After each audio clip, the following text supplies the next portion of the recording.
Lévitique 3:1. Lorsque quelqu'un offrira à l'Éternel un sacrifice d'action de grâce, s'il offre du gros bétail, mâle ou femelle, il l'offrira sans défaut devant l'Éternel.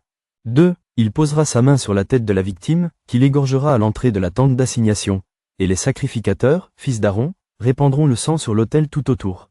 3. De ce sacrifice d'action de grâce, il offrira en sacrifice consumé par le feu devant l'Éternel la graisse qui couvre les entrailles et toute celle qui y est attachée. 4. Les 2 rognons et la graisse qui les entoure, qui couvre les flancs, et le grand lobe du foie, qu'il détachera près des rognons.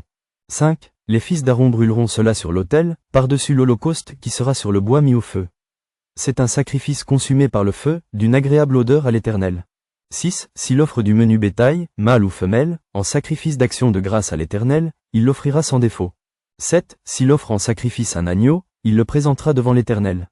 8. Il posera sa main sur la tête de la victime, qu'il égorgera devant la tente d'assignation, et les fils d'Aaron en répandront le sang sur l'autel tout autour. 9. De ce sacrifice d'action de grâce, il offrira en sacrifice consumé par le feu devant l'Éternel la graisse, la queue entière, qu'il séparera près de l'échine, la graisse qui couvre les entrailles et toute celle qui y est attachée. 10. Les 2 rognons et la graisse qui les entoure, qui couvre les flancs, et le grand lobe du foie, qu'il détachera près des rognons. 11. Le sacrificateur brûlera cela sur l'autel. C'est l'aliment d'un sacrifice consumé par le feu devant l'Éternel. 12. Si son offrande est une chèvre, il la présentera devant l'Éternel.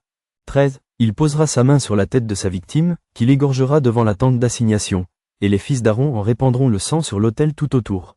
14. De la victime, il offrira en sacrifice consumé par le feu devant l'Éternel la graisse qui couvre les entrailles et toute celle qui y est attachée. 15. Les 2 rognons et la graisse qui les entoure, qui couvre les flancs, et le grand lobe du foie, qu'il détachera près des rognons.